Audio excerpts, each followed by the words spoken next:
HCF और LCM कैसे निकालें। तो देखिए HCF और LCM निकालने का सबसे आसान तरीका बताएंगे, इससे आसान तरीका आपका है नहीं। तो HCF और LCM कैसे निकालें। अब देखिए हमको किसका निकालना है, संख्या 6 और 20 का HCF और LCM निकालिए। देखिए HCF और LCM निकालने के लिए आपको दो संख्या का होना आवश्यक है। एक संख्या का HCF और LCM नहीं निकलेगा, दो संख्या एक साथ में आएंगे तभी आप HCF और LCM निकाल पाएंगे। इतना जान लिया।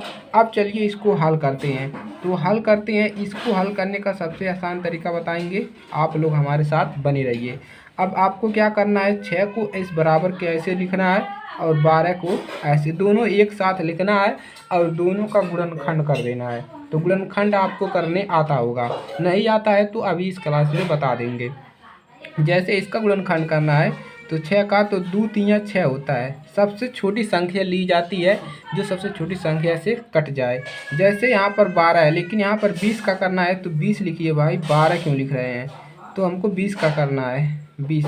तो इसका क्या हो जाएगा, 2 गुणे 2, 2 दूना 4 और 4 5 क्या होता है 20 होता है। हमने इस दोनों का गुणनखंड कर लिया, इतना कर लोगे।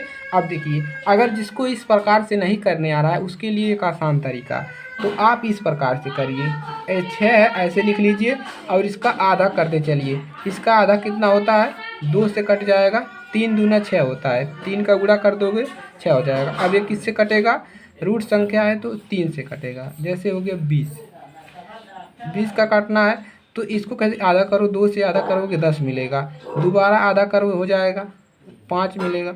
अब देखिए इसको 5 रूट संख्या है तो 5 करना 5 से कटेगा, कितना मिल गया 2 गुणे 2, इससे गुणे के लिखोगे तो इतना ही आपको मिला और ऊपर इतना मिला। इतना क्लियर हो गया। चलिए अब निकालते हैं HCF। क्या निकालते हैं, HCF किसका निकालना है, HCF 6 और 20 का। तो यहाँ पर लिख देंगे 6, 20। अब ऐसे लिख देंगे, अब बराबर लिखेंगे।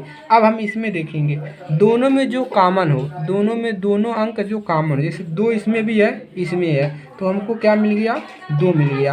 अब देखिए कोई और अंक जो कॉमन है, देखिए इसमें 3 है, इसमें 3 नहीं, इसमें 5 है, इसमें नहीं है, तो केवल हमको 2 मिला। तो यही आपका 2 क्या हो गया, HCF हो गया। क्लियर है यहाँ से। अब LCM की बात करते हैं, LCM किसका निकालना है, यही 6 और 20 का हमको LCM निकालना है। तो दोबारा लिखेंगे। चलिए अब LCM कैसे निकलता है, सभी का गुणा कर देते हैं और जो सेम रहता है यानी कि जो जोड़ा बना रहता है, जो सेम रहता है उसको एक बार लिखते हैं, ठीक है। तो देखिए ये दोनों सेम है तो इसको 2 लिखेंगे गुणे, अब गुणा कर देंगे। यहाँ पर भी गुणा करते हैं लेकिन एक ही मिला। अब ये तो एक बार लिख लिए, अब इसको भी लिखेंगे 2 को गुणे। अब कौन बचा, 3 बचा, 3 लिखिए गुणे। अब कौन बचा, 5 बचा। अब इसका गुणनखंड कर देंगे तो कितना मिलेगा, 2 दूना 4, 4 3 12, 12 5 60। तो इसका आंसर मिल गया 60 और इसका HCF मिल गया 2 और LCM मिल गया 60। तो इस प्रकार से HCF और LCM निकालती हैं, यही सबसे आसान तरीका है। तो उम्मीद है आप लोग को अच्छे से समझ में आया होगा। तो वीडियो को लाइक करिएगा और अपने दोस्तों के पास शेयर कर दीजिएगा जिसको भी HCF और LCM नहीं निकालने आता है। और चैनल पर नए हैं तो चैनल को सब्सक्राइब कर लीजिए ऐसे ही मज़ेदार वीडियो के लिए। तो चलिए इसी के साथ मिलेंगे अगली क्लास में।